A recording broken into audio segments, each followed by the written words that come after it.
Medellin, kota gembong narkotika yang berubah jadi kota wisata. Pada 1980-an dan 1990-an Medellin dikenal sebagai tidak aman. Kota itu menyandang predikat tingkat pembunuhan tertinggi di Kolombia, bahkan salah satu yang tertinggi di dunia. Kini Medellin menjadi kota destinasi wisata kedua terbesar di Kolombia. Banyak literatur yang membahas tentang bagaimana memanipulasi image perkotaan melalui penggunaan seni dan unsur-unsur yang memerlukan identifikasi simbolis antara orang-orang dan tempat. Strategi ini menjadi alat yang dominan untuk meningkatkan daya tarik daerah bagi pengunjung dan investor. Kebijakan publik yang bertujuan untuk mengatasi masalah permukiman informal telah ada sejak beberapa dekade di negara berkembang. Kebijakan awal berupa pembenahan permukiman kumuh dan produksi perumahan publik melalui eksperimen dengan lokasi dan layanan. Serta proyek peningkatan fisik telah ada sejak tahun 1970-an. Demikian pula dengan upaya neoliberal, yang lebih baru untuk menghilangkan hambatan birokrasi dan memfasilitasi akses ke pasar perumahan melalui subsidi, juga sudah pernah diuji cobakan. Hanya saja, semua pendekatan memiliki disajikan kapasitas terbatas untuk mengintegrasikan daerah kumuh ke kota formal. Strategi revitalisasi yang berfokus, terutama pada akses perumahan dan infrastruktur, tidak banyak yang secara tepat menangani masalah stigmatisasi sosial. Banyak yang terus mengaitkan daerah kumuh dengan kantong kemiskinan dan kekerasan, tanpa memberikan kontribusi positif pada pembangunan dan perkembangan kota. Fenomena semacam itu semakin memperkuat stereotip tentang penghuni permukiman kumuh dan untuk melanggengkan pemisahan secara sosial di antara kota. Penduduk permukiman kumuh sendiri menyebut masalah ini sebagai tembok tak terlihat yang memisahkan mereka dari penduduk kota formal. Namun demikian, tak semua pandangan itu sah. Strategi branding untuk mengembangkan tindakan yang menghasilkan dan menyebarluaskan makna baru untuk daerah kumuh, berdasarkan pada sejarah perlawanan mereka, produksi budaya dan asal-usul bersama warga bisa menjadi alternatif. Dalam strategi ini, warisan budaya kumuh tak berwujud, yang sering diabaikan dalam kerangka. Kebijakan digunakan untuk menghasilkan daerah kumuh yang dire-image untuk mengatasi stigma sosial. Salah satu negara yang berhasil mengubah imagenya dari kota yang dikenal kumuh banyak penjahat adalah Kolombia. Sejak tahun 2006, industri pariwisata Kolombia tumbuh lebih dari 300%. Pada tahun 2006 terdapat sekitar 1 juta orang asing mengunjungi negara itu. Ibu kota Kolombia, Bogota, secara tradisional menjadi tujuan paling populer, diikuti oleh kota pesisir Cartagena dan kota terbesar kedua di negara itu, Medellin. Pada 1980-an dan 1990-an Medellin dikenal sebagai tidak aman.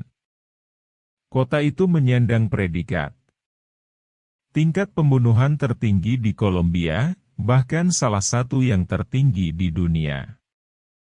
Tingkat kekerasan tersebut sering terjadi dan terutama terkait dengan permukiman informal. Saat ini, tingkat kejahatan telah menurun secara dramatis. Bahkan menjadi kota yang paling kompetitif di Kolombia dalam kategori kota bisnis dan pariwisata. Medellin banyak dikunjungi pada turis, peneliti dan pengambil kebijakan pembangunan kota. Untuk melihat transformasi baik fisik maupun sosial kota tersebut. Medellin, Dengan populasi 3.750.000 orang, termasuk wilayah metropolitan, terletak di sebuah lembah. Di sekitar Sungai Medellines dan di atas pegunungan Andes di barat Laut Kolombia. Pada 1980-an dan 1990-an Medellin dikenal sebagai tidak aman. Kota itu menyandang predikat tingkat pembunuhan tertinggi di Kolombia. Bahkan salah satu yang tertinggi di dunia. Kini Medellin menjadi kota destinasi wisata kedua terbesar di Kolombia. Kota ini memiliki iklim yang bersahabat dengan suhu antara 18 dan 28 derajat Celcius sepanjang tahun. Seperti kota-kota lain di Kolombia. Secara sosial sangat terpisah dengan populasi yang lebih kaya yang berlokasi di timur dan lebih miskin di barat. Seperti ciri umum kota-kota Amerika Latin. Medellin memiliki wilayah besar yang dikembangkan secara informal, terutama terletak di pinggiran utara dan selatan barat di atas pegunungan. Sayangnya, Medellin pada 1980-an dan 1990-an menjadi terkenal karena para pengedar narkoba dan kegiatan kejahatan mereka. Siapa yang belum pernah mendengar gembong narkotik? Pablo Escobar. Pada masa-masa ini dikenal sebagai tahun-tahun ketakutan bagi banyak orang. Transformasi Medellin dimulai dengan pemilihan Sergio Fajardo sebagai wali kota. Kota untuk 2004 hingga 2007. Fajardo, yang tahun 2013 menjadi gubernur Provinsi Antioquia, dengan Medellin sebagai ibu kotanya, adalah seorang ahli matematika.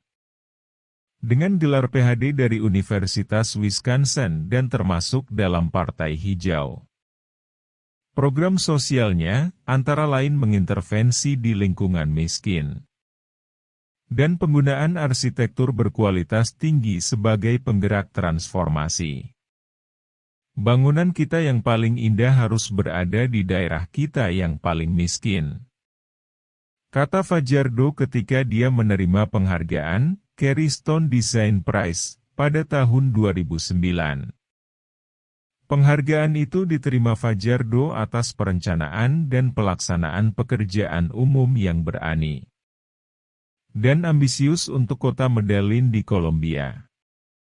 Program itu membantu merevitalisasi lingkungan termiskin dan mengubah apa yang dianggap sebagai kota paling mematikan di dunia menjadi pusat kota yang dinamis.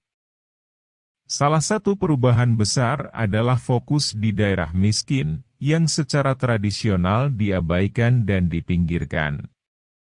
Permukiman informal di Kolombia sebagian besar masih dipandang dengan sebelah mata dan sinis. Tempat-tempat itu dikenal sebagai tempat-tempat yang penuh dengan masalah, kemiskinan dan keputusasaan, di mana ide-ide pemberantasan dan relokasi terus-menerus diperdengarkan.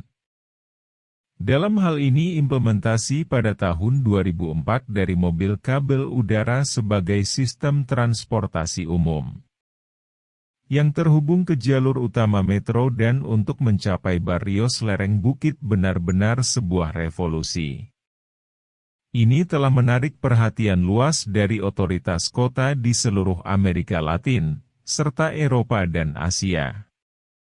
Brand Davila, 2011, sempat mempertanyakan efek dalam hal mobilitas. Karena melayani kurang dari 10% perjalanan harian di Barrios, tetapi mereka mengkonfirmasi manfaat besar dalam hal nilai simbolik. Infrastruktur yang terlihat tinggi ini dan pengalaman estetika baik bagi penghuni dan pengunjung. Menciptakan perasaan inklusi dan integrasi ke kota modern. Membantu mengembangkan kebanggaan lokal dan mempromosikan harga diri individu. Perpustakaan sekolah dan ruang publik yang dibangun di Barrio Dan di tempat lain mengikuti ide yang sama, landmark dampak kuat yang dirancang oleh arsitek terkenal, memberikan nilai simbolis yang tinggi kepada penduduk, yang pada saat yang sama menarik perhatian pengunjung. Transformasi Medellin bukan hanya karena infrastruktur, tetapi juga merupakan hasil dari proses pematangan politik bersama dengan keterlibatan masyarakat sipil. Tim Fajardo yang memulai proses, tetapi mereka memperoleh kesinambungan dengan pemerintah dan birokrasi kota yang mungkin menjadi bagian dari jawaban untuk kesuksesan.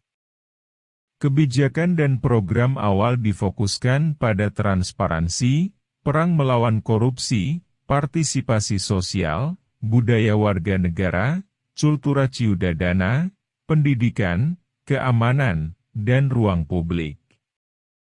Selama bertahun-tahun, tema-tema ini dilengkapi dengan yang lain, seperti kemudahan mobilitas, rekreasi dan olahraga, pusat pembibitan berkualitas dan proyek integral perkotaan. Ini tertuang dalam kebijakan proyek peningkatan perumahan di permukiman informal dengan penyediaan fasilitas perkotaan berkualitas, sekolah dan perpustakaan, dan ruang publik. Taman, canca, jalan-jalan dan tangga kota dan mekanik. Medellin melaksanakan banyak proyek sosial, ekonomi, dan perkotaan dalam 8 tahun terakhir. Outputnya adalah sebuah transformasi yang sekarang bisa dilihat sebagai contoh di negara dan di benua di dunia. Medellin dalam waktu kurang dari 1 dekade telah mengubah wajah dari kota yang tidak aman dan penuh kekerasan menjadi tempat harapan dan minat.